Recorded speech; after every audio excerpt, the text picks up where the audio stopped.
Good morning, Philippines! Manlaylaing istorya naging agi-agi sa buhay. Pinagikanan, asin pinaglaban kan manlaylaing mga kaganapan digdi sa satuyang kinaban.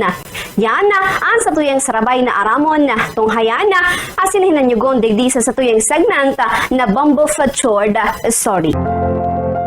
Tuyong Desyembre 28 kan kada taon, ang National Short Film Day nagigirumdum kang aldaw na namundag ang industriya ng pelikula kan magtugang na Lumiere nagproyekto nin sarong programa ni mga halipot na pelikula sa sarong pampublikong mga paradalan sa kainot-inutiman na panahon. Kan 1895 sa Grand Cafe sa Paris, dawang magtugang ang nagpukaw kang pagkamuot kan kinaban sa sine. Si Augustus and Louis Lumiere ang inot na nagdarakan pagkaakit na iyan sa buhay sa sarong nagbabayad ng mga paradalan na 33 na mga parokyano. Kang aldaw na ito ang mga pioneers sa pelikula nagpresentar nin 10 halipot na pelikula na ang kada saro igwang nga 50 segundo ang laba. Sa pagngalas kang gabos sa nag-atinder kinuakan mga tugang sa pelikula ang oral daw ng mga pangyayari asin na ipinadalan kumo nagihirong mga ladawan. Ang eksperyensya ning pagdalan ng mga pelikula naging buhay kang aldaw na ito asin nagpupuon ang gabos sa enot na 10 halipot na pelikula.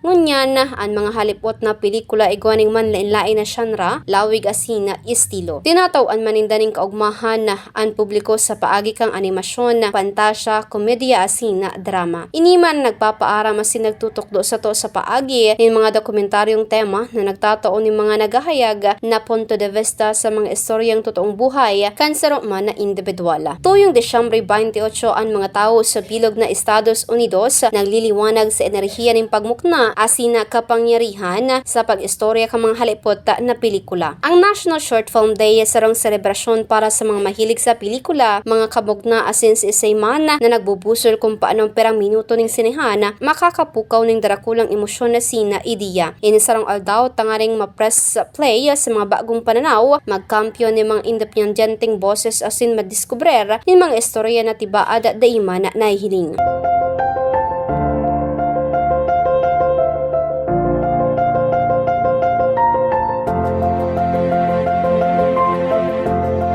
Ang National Short Film Day, yon gabos manunungod sa pagtong-onra sa pambihirang pag-ibaning halipot na pelikula. Bakonsiring ka mga feature-length na pelikula, ang mga halipot na pelikula parati ng mayo pang 40 minutos, asin igwaning sarong suntok sa saindang pag-istorya. Ang aldaw, sarong pagkakataon para sa mga paradalan na mag-explorar ng manlain-lain na klase ng mga pelikula puon sa animasyon, asin dokumentaryo sagkod sa drama asin komedya. Dakol na nag-aabot na direktor na nagpupuon kan sa indang mga pagbaklay sa mga halipot na pelikula na nakakakuha kang atensyon kan kinaban. Para sa mga kagmukna iniman sarong plataporma tangaring mag-eksperimento asin makakonektara sa mga bagong tagahanga.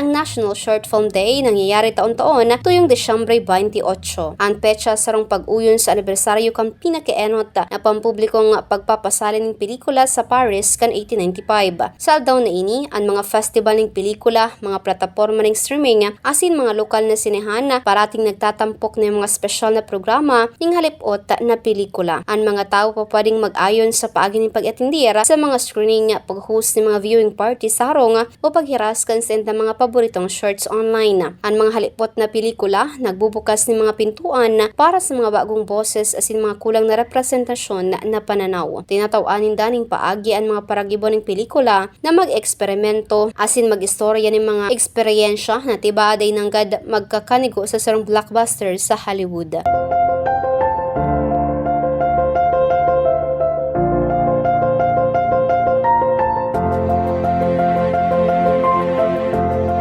para sa mga paradalan na ang mga halipot na pelikula po pwedeng maging mga trangkahan na pasirin sa empathy, kaugmahan asin inspirasyon na. Gabos na itinatao sa sarong format na sadit sana. Ang pagsuporta sa halipot na pelikula nangangahulugan in pagsuporta sa mga sunod na henerasyon na in mga praistorya sin pagpadanay kan sine na buhay asin na manlain-lain. Ang mga ugat kan National Short Film Day minabalik ka sa huring parte kan ika-19 siglo kan ang magtugang na Lumiere nag-host kan pinaki-enot pang publiko nga pagpapasali nin pelikula kan December 28, 1895. Sa mga nakalis na taon na ang mga organisasyon ni pelikula sa Estados Unidos nagpuon ang markahan ang petsang ini tanganing tauan ning onra ang nagdadanay na epekto kan mga halipot na pelikula. Ang nagpuon na kumusarong niche sa selebrasyon na sa mga mahilig sa pelikula naging sarong bidbid na pangyayari na nag-iinspirar sa mas kadakol na tao na magdalan, magmukna asin mag-apresyar ng halipot na pelikula.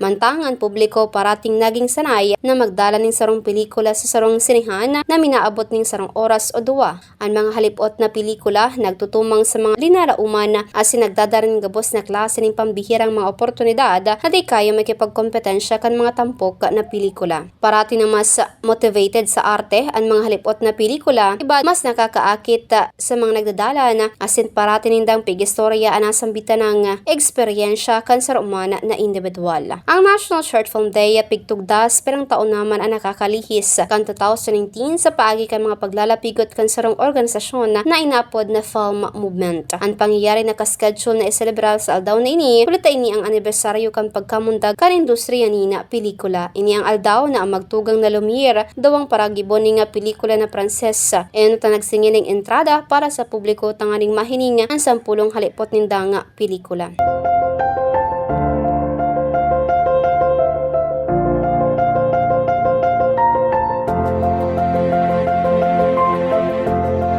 Sa pangkabilugan, ang kagayunan kan sarong halipot na pelikula iyumana ang sarong grupo ni mga katuod o kapamilya po pwedeng magdala ng saro na magkairibanan na dangan magkaigwan ng panahon na pag-ulayan ini pagkatapos. Sa unyana, kadakol na mga halipot na pelikula ang nagwawalat ng kadakol na mga hapot na sarong elemento na po pwedeng magdara ng sarong nakakaugmang set ni mga interesanting urulay asin mga pananaw sa laog ng sarong cocktail party o sa pamanggihan man kaibahan ang sa tuyang pamilya. Ang National Short Film Day yaon digdita nga ning ipalakop ang kaaraman kan publiko mananangod sa mga halipot na pelikula mantang pinagiing kaminar ang mga nasa industriya na selebraron ang pambihirang klaseng ini nin arte sa satuya man na media.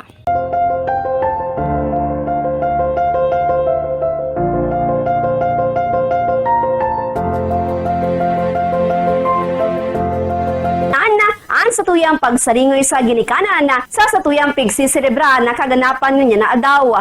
Liwata, mag-iribahan kita sa masunod na simana para naman sa panibagong istorya kang manlaylay mga kaganapan digdi sa satuyang kinaban. Gikan digdi sa DZNG News and Information Center, ini si Bombo Gibarap. This is Bombo Radio Philippines, the #1 and most trusted source of news and information. Basta Radio.